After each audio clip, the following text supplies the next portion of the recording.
अरे Rohit, आरबीआयने repo rate कमी केला पण आमचा लोन इंटरेस्ट कमीच झाला नाही, हे वाक्य गेल्या काही महिन्यात 100 वेळा ऐकलं आहे. हा व्हिडिओ सेव्ह आणि शेअर करा, कारण इथला फरक न समजल्यामुळे लाखोंचा फायदा लोक गमावतात. लोन दोन प्रकारांनी चालतो, रेपो लिंक आणि एमसीएलआर लिंक. नाव सारखं वाटतं पण परिणाम पूर्ण वेगळा.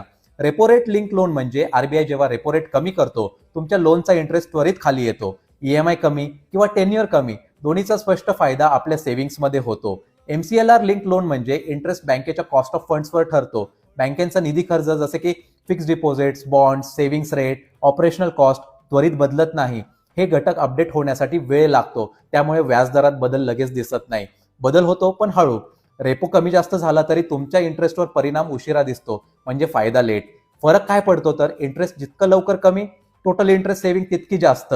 लोन लवकर संपवता येतो, ईएमआयचा ताण कमी होतो. सरळ सांगायचं तर रेपो लिंक जलद लाभ, एमसीएलआर लिंक स्थिर पण लेट लाभ. म्हणून लोन घेताना ही गोष्ट चेक करायचं कधीच विसरू नका.